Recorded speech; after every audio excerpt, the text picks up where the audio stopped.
Dans un petit village tranquille au bord de la Loire, vivait un homme nommé Samuel. Samuel était apprécié pour son habileté à manier sa barque, un vieux bateau en bois qu'il entretenait avec soin. Chaque matin, qu'il pleuve ou qu'il vente, il aidait les habitants à traverser la rivière pour se rendre au marché, à l'école ou au champ. Il connaissait les courants comme on connaît les lignes de sa main. Rien ne lui échappait. Mais malgré son savoir-faire et son dévouement, Samuel portait un poids invisible. Des années plus tôt, un accident avait emporté Julien, son petit frère. Depuis ce jour, Samuel vivait avec l'idée qu'il aurait pu le sauver, qu'il aurait dû être plus prudent, plus rapide, plus fort. Le souvenir revenait chaque nuit, comme une vague qui ne cesse de frapper la berge. Samuel parlait moins, riait moins.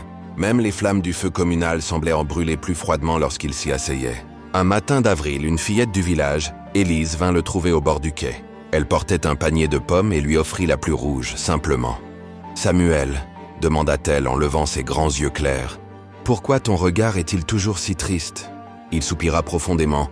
« Parce que je porte avec moi un passé trop lourd, » répondit-il. « Un passé que je traîne comme un sac de pierres. » Élise resta silencieuse un moment, puis dit doucement. « Mais si tes mains sont pleines de pierres, comment peux-tu prendre les fleurs d'aujourd'hui ?»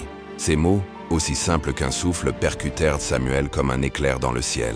Ce soir-là, il s'assit sur la berge, observant le courant glisser vers l'Atlantique.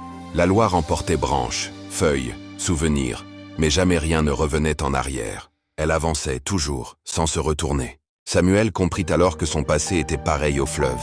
Il en gardait les pierres quand il aurait fallu les laisser couler. Comment avancer avec un cœur trop lourd? Le lendemain, au lever du soleil, Samuel monta dans sa barque et releva la tête. Pour la première fois depuis longtemps, une brise légère lui sembla douce et neuve. Il n'oublia pas son frère, mais il choisit de ne plus vivre prisonnier de la douleur. Le fleuve coulait, libre, et désormais lui aussi. Les saisons défilèrent, et Samuel changea avec elles. Il parlait de nouveau, riait parfois, et son regard, autrefois lourd comme un ciel d'orage, s'était éclairci. Les villageois le remarquèrent, mais nul n'y fit trop allusion. Chacun était simplement heureux de revoir le sourire d'un ami retrouvé. Élise, elle, avait grandi. Ses tresses d'enfant avaient laissé place à de longs cheveux bruns, et ses pas résonnaient maintenant d'assurance. Elle aimait toujours venir au quai, là où la rivière murmurait des secrets que seuls les cœurs ouverts pouvaient entendre. Un matin de printemps, alors que le soleil dissipait la brume au-dessus de la Loire, Élise apparut près de la barque. « Samuel, dit-elle en tenant un cahier serré contre elle, puis-je te montrer quelque chose ?» Il hocha la tête, intrigué. Élise ouvrit son cahier. Sur la première page se trouvait un dessin. Un homme dans une barque, levant les yeux vers le soleil, libre. Sur une autre page, un texte, son texte. Elle avait écrit leur histoire.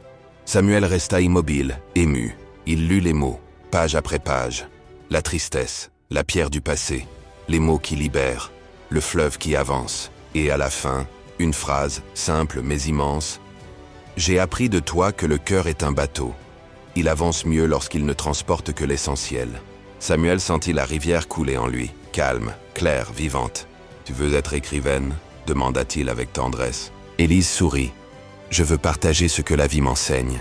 Et tu m'as beaucoup appris. » Samuel comprit alors qu'en se libérant lui-même, il avait ouvert un chemin pour d'autres. Là où il n'y avait autrefois que regret, il y avait maintenant un pont, un passage vers demain. Cette même année, au village, on organisa une fête près du fleuve. Samuel, pour la première fois depuis longtemps, raconta l'histoire de Julien à voix haute, non plus avec douleur mais avec lumière. Les gens écoutèrent, touchés. Élise lut son texte, et beaucoup furent apaisés par ses mots, comme lui l'avait été autrefois par les siens. La rivière continuait de couler, mais maintenant, elle n'était plus un rappel de perte.